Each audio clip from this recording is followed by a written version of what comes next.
அஸ்ஸலாமு அலைக்கும். Hi friends, எப்படி நல்லா இருக்கீங்களா? குவைத்தில் உள்ள வெளிநாட்டவர்களுக்கு சிவில் டிஃபென்ஸ் கமிட்டி வெளியிட்டுள்ள முக்கிய அறிவிப்பை பார்க்க போகிறோம். அடுத்து விசிட் விசாவில் குவைத் வந்தவர்களுக்கு மகிழ்ச்சியான அறிவிப்பை வெளியிட்ட உள்துறை அமைச்சகம். அடுத்து ஈரானின் தாக்குதலால் குவைத்தில் பலியான 11 வயது சிறுமி குவைத் முழுவதும் சோகத்தை ஏற்படுத்தியுள்ளது. அந்த வீடியோ பார்க்க போகிறோம்.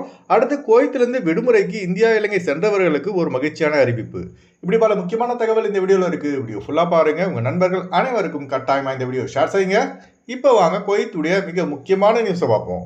ஈரான் மீது இஸ்ரேல் அமெரிக்கா ராணுவ கூட்டுப்படைகள் தாக்குதலை தொடர்ந்ததை அடுத்து ஈரான் தன் அண்டை நாடுகளான Saudi Arabia, Kuwait, Qatar, Bahrain, Arab Emirates ஆகிய நாடுகளில் உள்ள அமெரிக்க ராணுவ தளங்கள் மற்றும் முக்கிய இடங்களை ட்ரோன் மற்றும் ஏவுகணையை பயன்படுத்தி தாக்கி வருகிறது. இந்த தாக்குதலில் குவைத் ராணுவ வீரர்கள், அமெரிக்க வீரர்கள் கொல்லப்பட்டுள்ளார்கள். இப்போ இந்த தாக்குதலுக்கு 11 வயது சிறுமி பலியான சம்பவம் பெரும் சோகத்தை ஏற்படுத்தியுள்ளது. காட்சியா மற்றும் அல் தையா ஏரியாவில் உள்ள அபார்ட்மெண்டில் விழுந்த ஈரான் ட்ரோன்களில் துகள்களால் இந்த 11 வயது சிறுமி பலியானதாக அரபு பத்திரிகையில் தகவல் வெளியாகியுள்ளது. இப்போ நீங்க ஸ்கிரீன்ல பாக்குறீங்கல்ல, இதுதாங்க அந்த வீடியோ.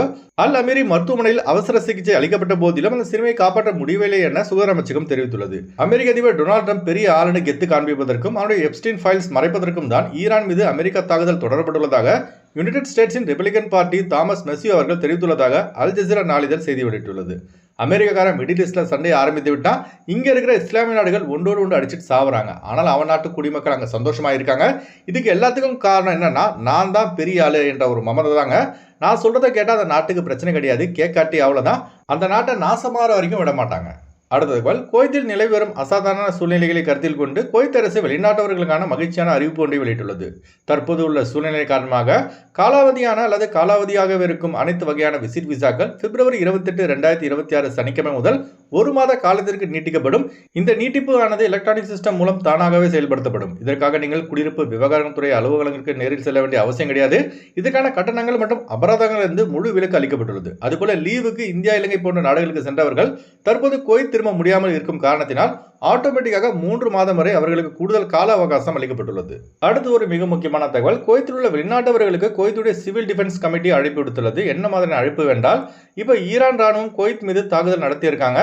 இந்த மாதிரியான சூழ்நிலையில் பாதிக்கப்பட்டவர்களுக்கு நிவாரணம் மற்றும் உதவி வழங்குதல், உணவு மற்றும் அவசரகால உதவி செய்தல், தீயணைப்பு பயிற்சி, இரத்த தானம், குவைத் காவல்படைக்கு உதவி புரிதல், இது போன்ற உதவிகளை செய்ய விரும்பும் வெளிநாட்டவர்கள் குவைத்தின் மினிஸ்ட்ரி ஆஃப் இன்டீரியரின் வெப்சைட் மூலம் பதிவு செய்து கொள்ளலாம் என உள்துறை அமைச்சகம் தெரிவித்துள்ளது. இந்த வீடியோ பார்க்குற நம்பாளுங்க யாரெல்லாம் இது போன்ற உதவிகளை செய்ய தயாராக உள்ளீர்கள் என்பதை மறக்காம கமெண்ட்ஸ்ல பதிவு செய்யுங்க. அடுத்த தகவல், குவைத்திற்கு எதிரான நாடு என்றால் அது இஸ்ரேலாகத்தான் இருந்தது. இப்போ அந்த லிஸ்ட்ல பார்த்தீங்கன்னா ஈரானும் இணைந்து விட்டது. இப்போ இஸ்ரேல் மற்றும் ஈரானுக்கு சப்போர்ட்டா குவைத்தில் உள்ள நம்பாளுங்க எந்த ஒரு பதிவையும் போடாதீங்க. போட்டால் அவ்வளோதான், தலதசனா 3 வருஷம் பிடிச்சி ஜெயிலில் போட்டுருவாங்க. அதனால குவைத்துடைய ரூல்ஸ் அண்ட் ரெகுலேஷனை கரெக்டாக ஃபாலோ செய்யுங்க. குவைத் மட்டும் கிடையாதுங்க, சவுதி அரேபியா, அரபு எமிரேட்ஸ், பஹ்ரைன், கத்தார், ஓமன்ல உள்ளவர்களும் சோஷியல் மீடியாவில் எந்த ஒரு மிடில் ஈஸ்ட் சண்டை தொடர்பான வீடியோவை போட்டு மாட்டிக்காதீங்க. ஏனென்றால் நிலைமை அப்படி இருக்கு, உஷாராக இருந்துக்கோங்க. அடுத்து வாங்க ஃப்ளைட்டுடைய அப்டேட் பார்ப்போம். சாரிங்க, பழக்க தோஷத்தில் அப்படியே வந்துடுச்சு. அடுத்து வாங்க குவைத்துடைய தினார் ரேட் பார்ப்போம்.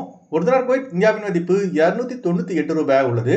ஒரு தினார் குவைத் இலங்கையின் மதிப்பு 1000 ரூபாயாக உள்ளது. இப்போ நான் சொன்னது வந்து குவைத்துடைய அல்முலா ரேட்டுங்க. அடுத்து குவைத்துடைய கோல்டு ரேட் பார்ப்போம். 1 கிராம் 24 கேரட் தங்கத்தின் விலை 51 தினார் 155 பில்ஸாக உள்ளது. 1 கிராம் 22 கேரட் தங்கத்தின் விலை 46 தினார் 909 பில்ஸாக உள்ளது.